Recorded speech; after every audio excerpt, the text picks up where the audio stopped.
देश की राजधानी दिल्ली को स्मार्ट सिटी बनाने का सपना प्रधानमंत्री नरेंद्र मोदी देख चुके हैं। दूसरी तरफ डीडीए 2024 के मास्टर प्लान के तहत काम कर रहा है, परंतु डीडीए के मास्टर प्लान से पहले ही भूमाफिया लगातार ग्राम सभा की सरकारी जमीन हो या एग्रीकल्चर लैंड, सभी जमीनों पर अवैध कॉलोनियां बसाने से बाज नहीं आ रहे हैं। जिस तरीके से भूमाफिया बेखौफ होकर गैरकानूनी कॉलोनियां बसा रहे हैं, उसमें कहीं ना कहीं प्रशासनिक अधिकारियों के मिलीभगत होने की बू साफ आ रही है।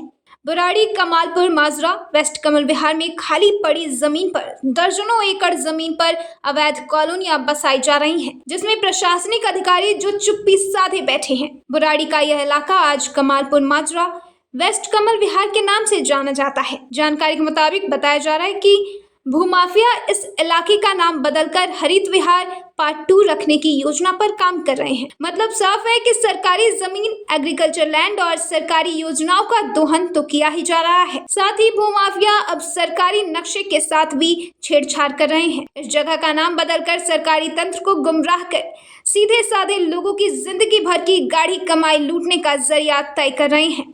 जानकारी के मुताबिक जिस जमीन पर भूमाफिया अवैध कॉलोनी बसा रहे हैं, इसमें 1/3 हिस्सा ग्राम सभा का भी बताया जा रहा है। यदि आप इस जमीन पर अपनी जिंदगी भर की गाढ़ी कमाई लगाकर एक प्लॉट भी खरीदते हैं, तो वह भविष्य में आपका होगा, इसकी कोई गारंटी नहीं है, क्योंकि जानकारी के मुताबिक इसमें ज्यादातर ग्राम सभा की जमीन पर गैर कानूनी तरीके से प्लॉटिंग की जा रही है, जिनके खसरे नंबर 9/7, 9/14, 9/16, 9/17, 10/1, 10/21 है। सूत्रों से मिली जानकारी के मुताबिक भूमाफियाओं ने रेवेन्यू डिपार्टमेंट के अधिकारियों से मिलकर इस सरकारी जमीन के कुछ खसरे नंबर पर गैर कानूनी तरीके से मालिकाना हक भी ले लिया है। लेकिन अभी भी बहुत सी ग्राम सभा की जमीन यहाँ मौजूद है, जिस पर अवैध कॉलोनी बसाई जा रही है, जिसका जीता जागता सबूत खुद इस कॉलोनी के बीच में लगा यह सरकारी बोर्ड है, जिस पर साफ लफ्जों में लिखा है, खसरा 10/21 ग्राम सभा संबंधित जमीन है। इस जमीन पर प्लॉटिंग करना व मकान बनाना गैर कानूनी है। हालांकि यह बोर्ड भी भूमाफियाओं द्वारा प्लानिंग के तहत रेवेन्यू डिपार्टमेंट से यहां लगवाया गया है, क्योंकि सूत्रों से मिली जानकारी के मुताबिक यह 1 बीघा जमीन सरकारी नहीं, बल्कि यहां लगभग 6 बीघा जमीन के करीब सरकारी ग्राम सभा जमीन है।